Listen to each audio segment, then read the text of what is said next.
All right, welcome folks. I see a bunch more people trickling in, so really nice to see all of you here and welcome to the conversation. Quick bit of housekeeping here.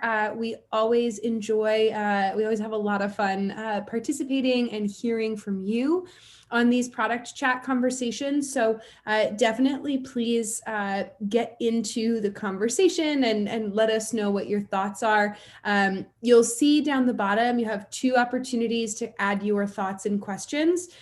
In the chat, that's the best place for you to kind of have running conversations with your peers during this discussion and share ideas or links for things. That's also where we'll be dropping any relevant information. If you have a question that you are hoping to have addressed by our guest of honor, Mike Donahue, that's what you should put in the Q&A. Those really flag those for both he and I to make sure that they get prioritized to be answered. So with that, welcome everybody. Last little bit of housekeeping. My request for you is if you are anonymous on Zoom and in the chat, go ahead and rename yourself. Anonymous is our most frequent product chat attendee. He or she is always here. And while we love to see you, it's better when you have a name. So if you want to pop to the next slide for me here, Mike, we will kind of get kicked off. Oh, next one. That's all right. Okay. Sorry, I must have put those out of order. But for folks who have joined us on these conversations before, you already know what I'm going to say here. So I am Georgina Donahue. I am our Director of Community at Pragmatic Institute. Ironically, Mike and I are of no relation whatsoever, pure coincidence that we find rather delightful.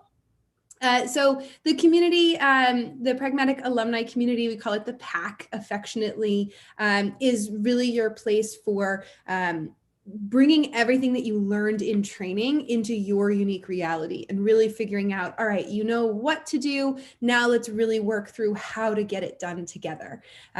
So, you know, it's really delightful to be able to have these conversations with folks like Mike Donahue, who really lives and breathes that every day, right? And so we get to have a conversation with someone that's like, look, I figured out a really great way to make this work, and I'm going to walk you through exactly how to make that happen.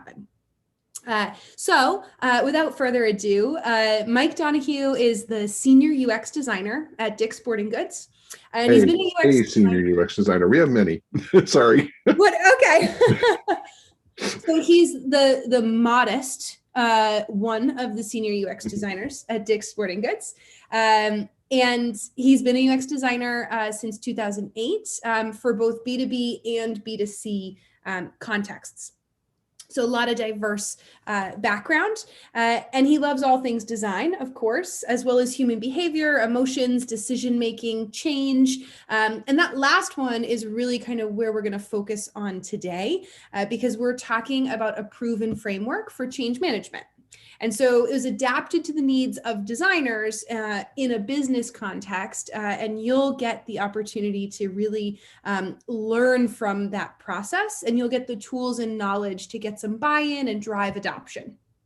So in the conversation, we're going to walk through this framework, and then we'll also discuss kind of why change management is critical to the success of design discovery, as well as execution phases, how to spot weak links, and then the tools that you need to really apply that framework, again, in your unique reality. So we're really excited for the conversation. Without further ado, I will turn it over to our guest of honor, who we all are very excited to hear from. Please take it away. Thank you, Georgina. I really appreciate all that. So I'm just going to start off and jump right into what is this Knoster model that we're going to talk about today, and we'll get into why this is important here in just a minute, but I want to ground us in the framework itself really quick to get us kicked off.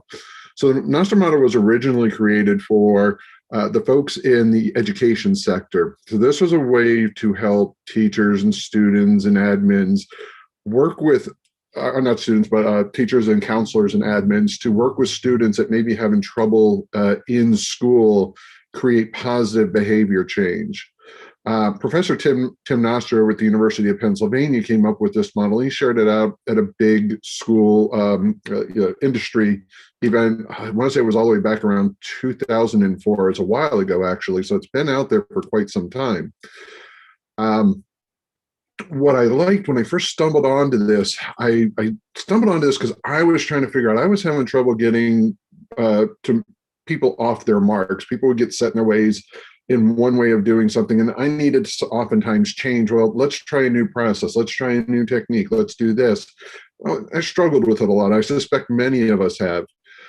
What jumped out at me about this process, because there's a lot of different ones out there, but this particular model not only gave you these components to look at, the vision, the skills, the incentive, and so on, but also gave you these things to look for while you're trying to communicate this change. And if you're seeing these reactions, you may be having a problem in one of those other categories. Now, this original model had just these 5 categories to it, but then I stumbled on somebody who had introduced consensus into the mix. And that one just flipped a switch for me, because then I realized, wow, this isn't just about helping change experiences for people, but now this can also help me work with my internal stakeholders, my coworkers, and the like, because one of the biggest problems we often have as in-house designers is getting alignment and agreement with our leadership and our coworkers on stuff. So after playing around with it for a while, I rejiggered it a bit. And I just kind of also noticed that not only do all of these things work really well, but I also realized, well, they kind of fall into 2 buckets. The first bucket are those first 3 there that are about motivation. How do we get somebody to want to engage in this new way of doing things? How do we get people to want to engage within an experience? And that second half, and this is where, I think I might have, all right, this might get annoying. I might have accidentally done the timer thing, and I may be jumping back and forth here, so bear with me if that happens. The second part was this activation part. And this is where we spend a lot of time as designers, where that's our usability and making sure that we've done our UIs correctly, or that we have our messaging done well. But again, it was this notion that there are these things that we could look for, cues from the person sitting across the table from us, or sitting on the other end of a usability test, that let us know what part of our experience is not working well for them. And we're going to deep dive into each and every one of these in a minute. But right now I want to jump back, and now let's talk about, well, why is this important? Why do we as designers need to care about change? The simple truth is this. It's that every experience that we have as human beings change us in some way. And I mean every experience. And that also means that as designers, every experience that we design will change somebody else. And the simple truth here is that change is both inevitable and unavoidable. It's going to happen whether we design for it or not. The other flip side to this universal truth is how we know people generally feel about change, and why every time we start talking about change with people, we run into resistance and frustration, or we have people working against us. They just don't want to buy in. And it's because people fear the unknown. They don't understand, well, what's this change going to ask of me? What do I have to do different, or no, or can I do whatever this change is going to ask me to do? There's so many questions there that people need answered. So it's really important for us to recognize, 1, that change is going to happen, but 2, we have to overcome this predisposition that most people have to change. Now, there are 3 aspects of our behavior that can be influenced by every experience we have. It's our biases, our beliefs, and our behaviors. Any one or all 3 of these things will get affected or impacted with every single experience that we have. So for instance, if you've never been skydiving before in your life, and we convince you to go out skydiving, even before you get out there, you're going to have a preconceived set of biases and beliefs. You might even have some thoughts about what you think the behavior is going to be about skydiving for the first time, but you've got this baseline right now that's right in the middle. And if you jump out of that airplane and you feel really awesome and great about this, then all of those biases and beliefs are going to increase. They're going to shift to a positive side of things for you. And there's a chance you're going to go out there and you're going to do it again. So it's going to increase like all three of these things. On the flip side, if you jump out of that plane and you feel like this guy does, you may never do this ever again in your life. So the point here is, and this is really obvious with something big like this, where our biases and beliefs get disrupted, our behaviors get changed, we do things more or less, we believe things more or less, our biases become either more ingrained or they get disrupted, and we start to develop new biases on things. Any which way you look at this, all three of these elements can be impacted. But like I said, I'm talking about every single experience we have.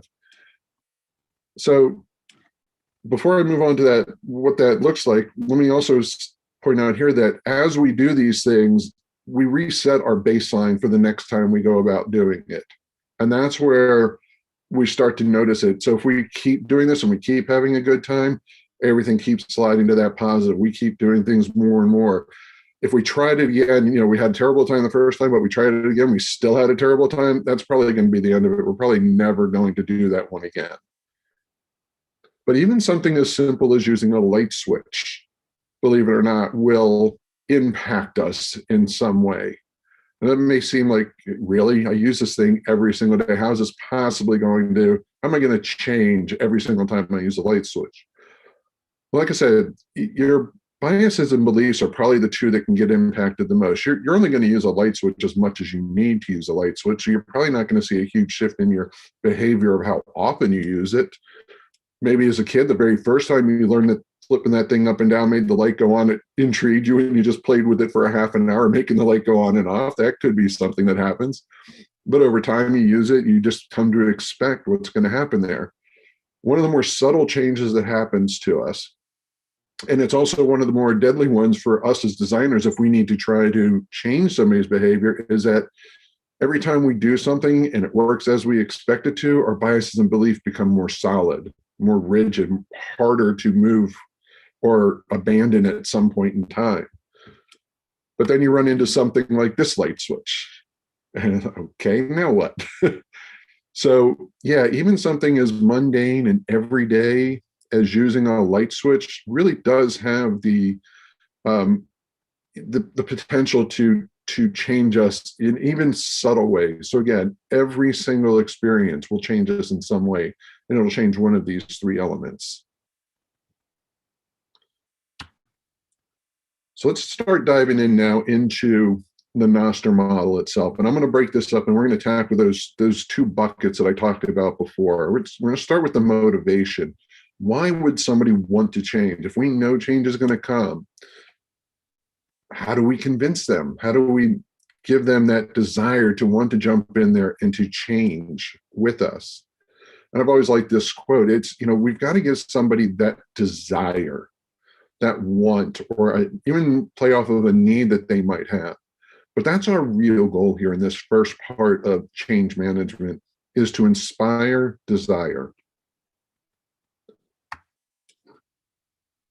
So step one of that is the vision category, is to deal with the vision of this.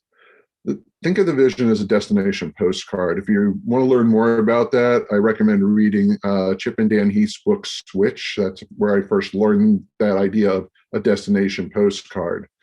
Another way to think of it is, can you mash something up that people already know so they can understand and quickly associate what this new lifestyle will look like, or this new, the result of this change will look like for them. So in the case of the Landroid here, it's basically, like I said here, it's a Roomba for your yard. You just program it real quick and it just goes around your yard driving in circles until it mows everything. And then it just docks itself and you recharge the battery. So it's a really simple destination postcard. It's something you can quickly and easily immediately get excited about if you've ever been the person who's had to mow the yard. If you've never had to mow the yard, this might not look all that interesting to you. But here in PA, where you've got lots of hills and your land's not really flat, you quickly realize just how much of a pain in the butt it can be to mow a yard. So something like this could really do the trick. One of the ways to tell if people are clear or really are not clear about your vision, do they understand what I'm trying to sell them here, the place I'm trying to take them in this case, is look for signs of confusion. If you hear people saying things to you like, I just don't get it, it doesn't make sense, I don't understand, or you just see that look of confusion on their face even, that's a quick way to know that the way you're presenting it is not coming through to them, that they just are, they're not buying the general premise of the change that you're asking them to make. Now, closely tied with this too is the incentive. And this is a big one. So even if people do buy into, well, it looks kind of cool, but really what's in it for me? If you don't answer this question, well, in business, we often refer to this as that value prop. Well, what's in it for me to do this? Well, in this particular case, you don't have to go out, buy, store, pour, spill, and clean up gasoline. You don't have to smell the noxious fumes from a gas-powered engine. You don't have that really noisy engine going on. And most importantly, you really don't have to do anything. You flip this thing on, you put it in your yard, and you go sit and drink some iced tea or lemonade while it goes and does the job for you. And then you get to mock your neighbor who's over there pushing his lawnmower up and down the hill at the same time. It's just, so there's so many things that you can point to here. And depending on where maybe you're marketing this thing, you might even put it into a place like, oh, be green when you're doing your yard. You're not going to be putting noxious fumes out in the air from a gas-powered engine. You're not going and using fossil fuel to mow your yard. There's ways, other incentives for different types of groups. So getting really clear and being very specific about what's in it for somebody to change. And this comes into play significantly when you're dealing with your internal stakeholders, who can often be your biggest roadblock at times. You've got to find out what's in it for them if you need to ask your internal stakeholders to change on something. A lot of times when we want to make a change to something that we want to do, it forces another business unit to have to change something they're doing.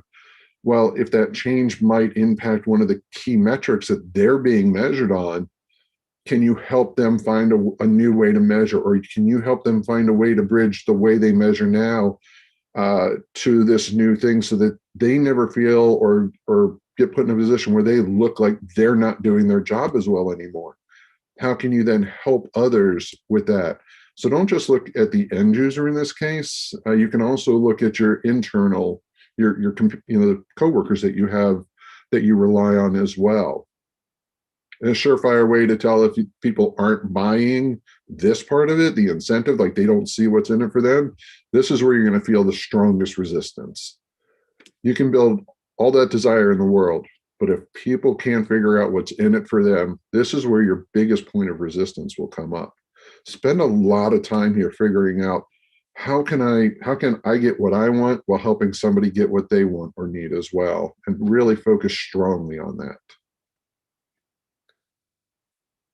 And the last thing, and maybe the fuzziest thing here, one that may be the hardest to do, is you got to be able to figure out, do people truly understand what we're doing here? Do we have actual agreement on the matter?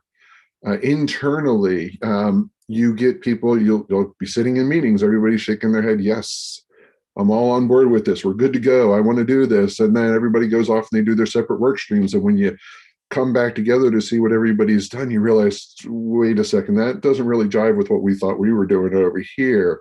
And so you get these issues with, you didn't really have actual consensus internally. So you get unintentional sabotage going on. Sometimes you can get very direct sabotage as well, but I'm going to assume you're not working with anybody like that.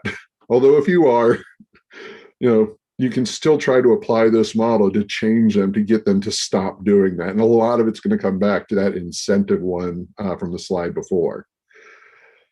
On the outside, one of the ways you can tell if people actually bought into both the incentive and the vision that you had is that they are engaging with the experience that you created in the way you intended them to do so.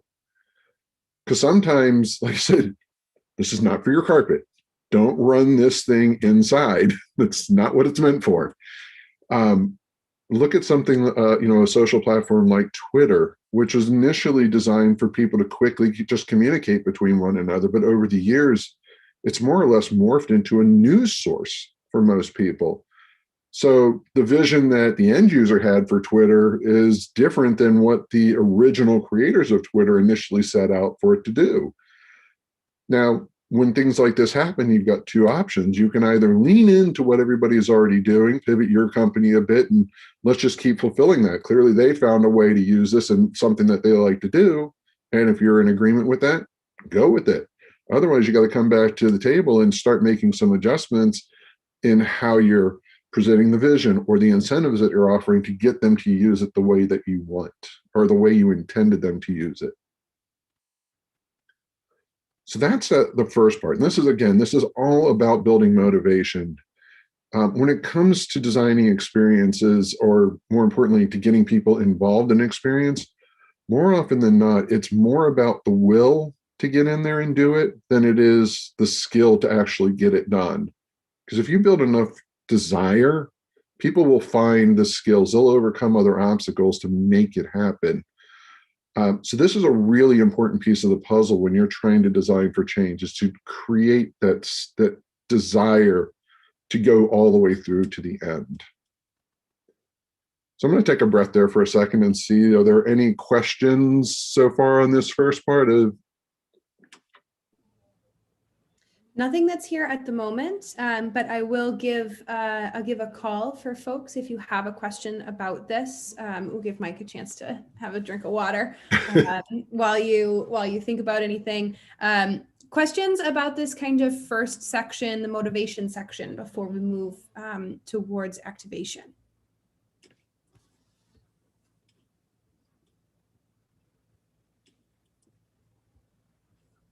No, I think you're covering it. I think you're giving us the comprehensive rundown. So we're just excited to learn the rest of the framework. All right. So the second part of the framework is this activation. Like, how do we make what is desired possible? How do we get them to get through the whole process? So I'm going to move from talking about that Landroid, which I thought was, when I first stumbled on that, I was like, that was a great one. I could have done this entire talk around the launch of iPod. The original launch of iPod, in my estimation, may be the single greatest product launch in the history of product launches, because it hit everything so well. But I thought I'd get a little diversity into this. So the first part of creating the activation, or dealing with the activation of something, is make sure that your action plan is solid. When Apple launched the iPod way back, oh crap, I'm forgetting the date now. I had it in the notes, but I can't see my notes. I want to say it was something like 2004. They had action plans that they had put into place before they even came to market. For instance, they got iTunes out into the world before they brought out the iPod. They got with the record labels and they worked out deals with all the record labels so that you could buy individual songs at 99 cents a piece. So they started their action plan even before you saw the device that action plan was going to be associated to.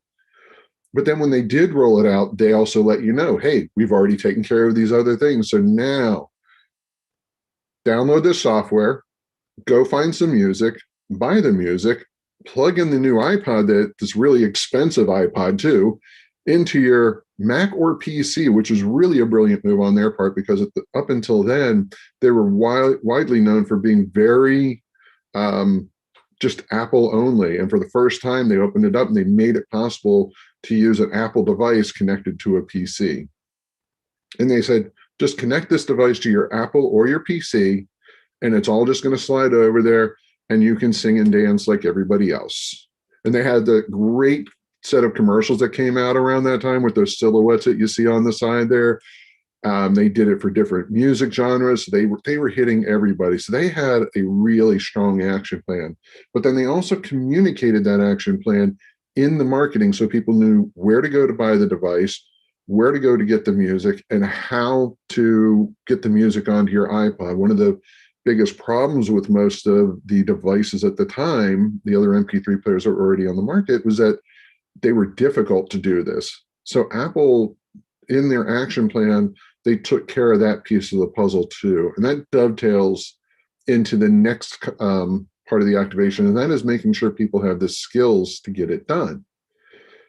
And by doing what they did, by really having this strong action plan, it really helped them outline, well, okay, we need to make sure that the sync is super clear. We need to make sure that it's obvious how they do this stuff. And they took on the burden of reducing the skills required by the end user to get music on this device to play. Because if you're a fan of jobs to be done, the job to be done of an iPod is to let me hear my music. It's not to let me store music to never hear. It's not let me just throw it on there in random order or anything like that. No, it's like, I want to listen to the music. I want to listen to the way I want to listen to it and all that kind of stuff. So they took on a lot of that and they reduced the skill levels. One of the other ways to think about this, I'm going to talk through some here. I probably should have thrown a slide in for this one. If you're familiar at all with the Fogg behavioral model, one of the things the Fogg behavioral model refers to are the 6 ability factors. If an experience requires any more of these 6 ability factors, people are less likely to engage in it. And those ability factors are if it requires more mental or physical effort, if it requires more time or money, or if it's way out of the way I normally do things, or it's way out of the way that everybody else is currently doing things. It deviates from the social norm. Any experience that expects more of any of those 6 elements, we're less likely to do it. But we can also think of those as the skills themselves too. And what Apple did was a great job of reducing the mental effort on a lot of this stuff and a lot of the physical effort. And because we were able to now just buy a 99-cent song versus having to go out and buy a $20 CD that has that one song you want, they reduce the amount of money required and the time required, because now you don't even have to leave your house to go get it. You can just go right into the iTunes store and get it. So they set up people with the skills to be able to do this. One of the things that you might see, and I think I skipped over this on the last one, one of the emotions you might pick up on if people are uncertain that they're going to be able to do it is some level of anxiety. You'll hear them asking the questions. So if you're doing your usability test, if you hear the word how do I do that? How did this happen? What do I need to know for that? If you hear those kind of questions, you're probably dealing with a skills level issue that you can go look at. Again, a lot of this really ties in closely with when we're working on our UIs and we're doing usability testing and we're listening for those kinds of things that you can pick up on that. I'm going to jump back to the previous slide for just a second because I think I glossed over this one here. I forgot to mention that if your action plan is not clear, people can feel fatigued. You might hear people saying, we're stopping and going, or we're changing directions all the time. That's a sign that people are not clear on what the action plan is or how to get from point A to point B.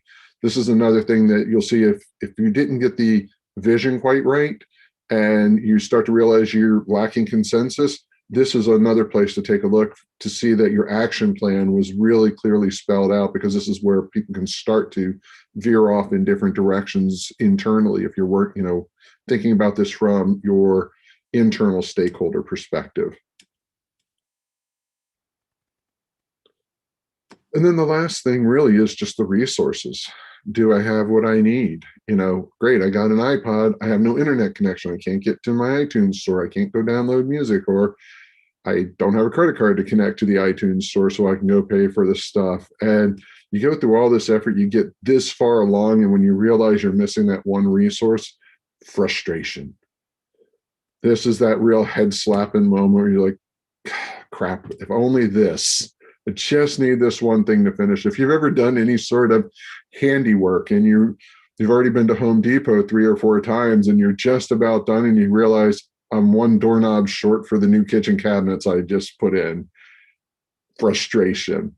Make sure that you provide people, whenever possible, those things they need to get it done, or ask for things up front. I forget which site I was recently on, And one of the things they were asking me for was my account number, but I was on my phone, so there was no way I could get to my account number. But if I had known that I was going to need the account number up front, I could have written it down on a Post-it note. But I didn't find out until I was already 10 minutes into an automated phone call system, and it tells you, oh, and have your account number ready to go. So there's, again, one of those head slap moments. There's one resource I needed, my account number. First time doing this, so I was unaware until I was already into the queue. Something like that. If they had set up their online messaging, before we begin your call, make sure you have this, this, and this for the for the customer service rep when they get on the line. Things like that, again, will save a lot of frustration on the part of your end user. Like I said, if you're missing any of these resources, the frustration it will show. And that is one of those things. And again, one of the other universal truths to experience design is that every single one has an emotional component to it, an emotional outcome to it. And just keeping an eye out for those emotional reactions can really help you hone in on where you might be falling down, either in the design, in the planning, or in the communication of the change that's going to come for your end users or your coworkers. So that's the entire model in a nutshell. I'll take another quick pause. There's a little bit left here, but I want to see if anybody has any questions. So we have a question about agreement. Mm-hmm. Could you potentially describe agreement as alignment? Good. And if you define it as both a true understanding of the problem or solution, plus agreement with the vision, kind of a combo there. Wait, repeat the last part of that. Would agreement be better described as something like alignment if you define it as both a true understanding of the problem or solution plus agreement with the vision? Yeah, I guess you could. I think that would be a good way to look at it. Yeah, it's really about making sure that everybody is working towards the same end internally. So if we're just thinking about it from the internal perspective first, it's making sure that everybody is working towards that same North Star, if you will. And the tricky part there, and this changes. This is why I sort of him and haw on this one a little bit, because I've found it changes from organization to organization. Different groups will have different ways of talking about things. You've got to find the language within your organization, because it may vary from the last one you worked in and from the next one you may work at. How do they describe it so that you're listening? If you think about UX, there are certain terms that we sometimes use interchangeably. Make sure that everybody is speaking the same language. One of the ways that, and this is a tough one to do, it's also a tough one to monitor and keep people in step with, is narrow the language you're using. If you find that people are bouncing back and forth, like just take the words feelings and emotion. At a very technical level, they are very different words. Now I'll go back and forth and I'll use them almost interchangeably here. But if you need to have a very clear conversation with people, you might want to start by saying, all right, let's just agree that this is the word we'll use when we're talking about this, and this is the word we'll use when we're talking about that, so that we don't accidentally use the opposite word and start going off in different directions. The biggest problem, one of my favorite quotes is, the biggest problem with communication is the illusion that it's happened. And just because we're all using the same words doesn't mean we all walk away with the same understanding of what those words mean. Anytime you can narrow the scope of the words so that there is as much as possible a single definition for each word, the more it'll align those conversations and keep you on track on things. There are two questions here that are kind of similar, so I'll read them to you together, and then you can kind of address them separately, or you might be able to combine them. So is this framework something that needs to be driven by one change agent? Or is it a collaborative effort where different folks take different pieces of this framework to move forward? And then Short the second answer. Oh, go question, ahead. oh, go ahead. No, I was going to say the short answer is yes, in both cases. Okay. I'll get to that in a minute. I do have a canvas I put together, and I'll just walk through that real quick, and we can talk about that in a minute. Okay, cool. And so the second one might be similar answer. In your experience, who's traditionally the best agent to roll out and shepherd change management cross-functionally within the business? Is it the CEO? Is it a VP? Does it come from mid-management, et cetera? So I'm really glad that question came up. By sheer coincidence, I went out yesterday to do some photography because we had one of our first really beautiful clear days here in PA in a long time. So I grabbed my camera and I went out. And while I was driving, I was listening to NPR. And when I turned it on, the story that happened to be on there was, and I just bought the guy's book because I now want to read this book, Entitled Change. He was talking about how many people you need to get involved to get to a tipping point where change really happens. And what I found was interesting about his point there, and he was talking about it from a social perspective, like if you're trying to make a big social change, what percentage of the population do you need to get involved to make that change happen? And he had kind of come to the conclusion that roughly 25%. When you hit 25%, you get over that tipping point. Now you've got change that happens. But I thought about that for a while, and I connected it back to some early change management research that I did, which was this idea of you got to find early adopters. You can't get to 25% until you find some early adopters.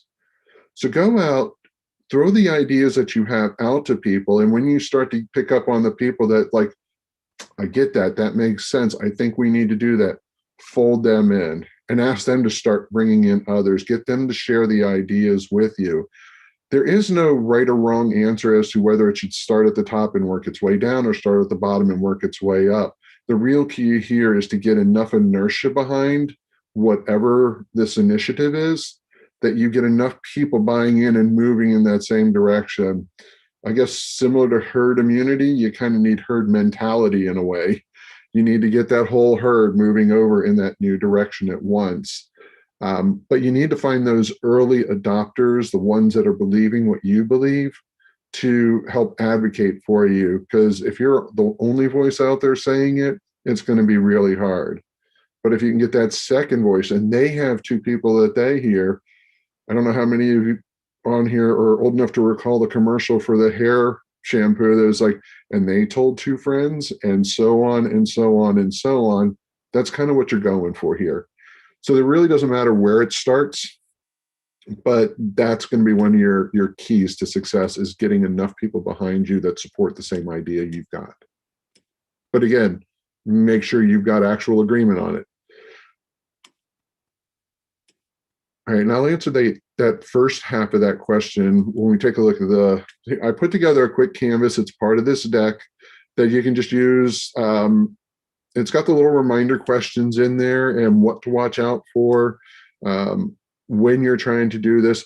But this is a great thing I spent a lot of my time, I got stuck being the UX of one in a lot of cases, but just utilizing this canvas to map these things out helped me not forget certain aspects of the flow, because I came up from a visual design perspective. It was easy for me to jump right into the skills, action plan, resource side of things and totally forget about the whole first part of this. This really helped me. So when I was just UX of one, it was great. But I've also used this in group settings, and I've even used it for doing like a retrospective as well. If you work in a team and you wrap up a big project, or actually we use it for postmortem, but we were spinning down a product team at Dick's, and I used this same framework to see where we were having, what went well and what didn't go well. And unfortunately, we had problems in every category. But part of it was because as we talked through it, we found out a lot of people weren't clear on what the mission or vision of what that team was supposed to do and what product they were supposed to produce. There was some confusion there. But what was interesting is which side had confusion and which side thought they made it perfectly clear what the vision was. And so we then quickly realized we didn't have that consensus. So there was that idea that, A lot of people nodded their head yes, and moved on and did stuff. But then when they all came back together, they realized we had different understandings of where this was all going. So this can be used for individual efforts. It can be used generatively to do stuff, and it can also be used retrospectively to then break down something. If you go back into doing some user research, you might even use this as a bit of a framework to ask certain questions of your end users when you're doing research and find out. So you launch a product and it didn't quite go the way you planned. You can frame some questions around the vision that you had. How clear was it that this was the intended use of that product? Things along those lines, whatever it is. You can even use this in that kind of capacity.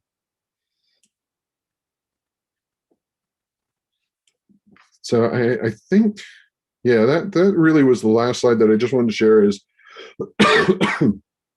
there is this, hang on, need a drink. I've also got a Miro board. If anybody can help me figure out how to share the Miro board to the community, I'm more than happy to share the Miro board out there for you to use. Or you can just drop this in the background on your Miro board and lay your Post-it notes over top of it. Fantastic. Thank you, Mike. There are a few other questions if you have time and you don't mind. Absolutely. Sure. So the first one is, do you have any tips to make sure that people who ask for change really want that change? Evidence being the 11th hour heavyweight dissenter. When you, I guess maybe, can I ask a clarifying question? Hopefully that person can clarify this. Are we talking about they're just asking for a change in something that's already designed, or are they actually asking about like an entire change in the direction of what you were doing? Salvador, do you have a clarifying moment for us? An entire change in direction. So what I would do then, you could use this model right there. Let's just take a step back then for just a moment. Can we just talk about the vision? Where were you seeing this going, and what is it about what we've done so far? Are you feeling is not heading that direction that you had?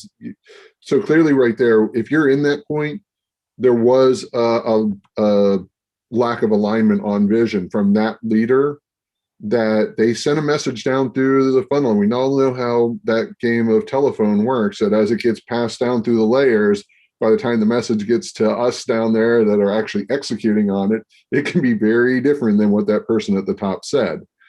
So if you can then come back to, well, let's just start with, can we answer the question of what was your vision and what are we missing here? How do you not see this aligning so I understand where our gap is?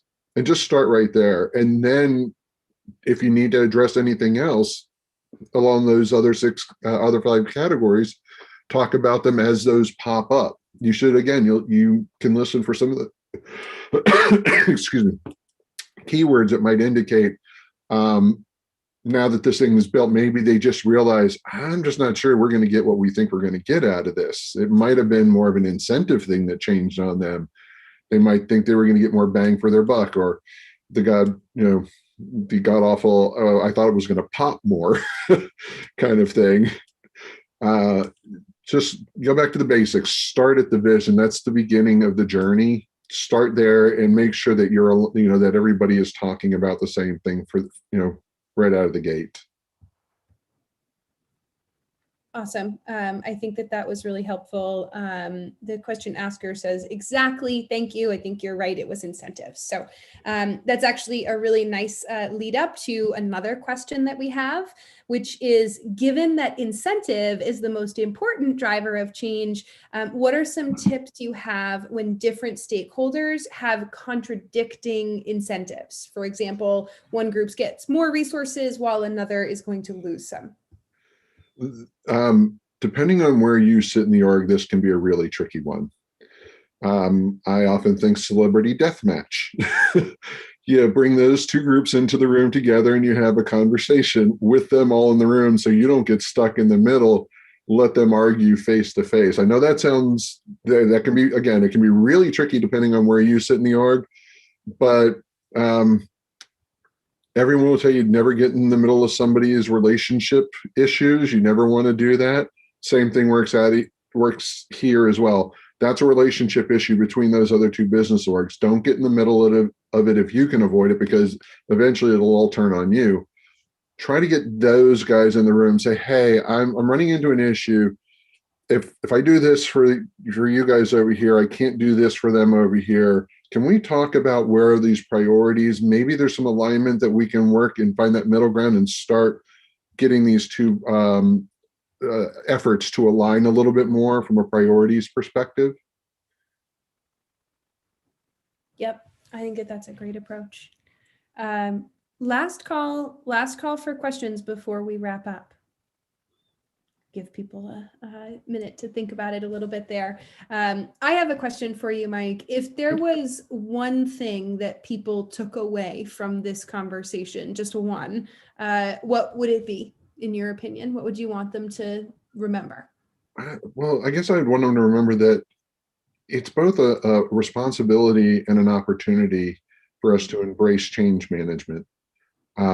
Again, it's inevitable and unavoidable in every single experience. It's going to happen whether we plan for it or not. So the more we think about it, the better chance we have of creating the change we're looking for. So we don't inadvertently launch, let's say we want to launch that next Facebook killer, but it just turns into a place for extremists to use and spout hate. We don't want that. Think, if we think in those kinds of terms, like what kind of change do we want, instead of just, hey, I know how to make a great app that lets people communicate, without thinking about, well, what kind of communication do we want, and what will this turn people into if I give it to them? And that's really, a question I often ask is, what does this ask somebody to become? A good example is credit cards. When people used to have to pay money out of their pocket all the time, we behaved in a very different way. Most of us can remember this ourselves. As youths, we only had the money in our pocket. So if you went to the corner store for candy or whatever, you could only buy what you had enough money in your pocket to buy.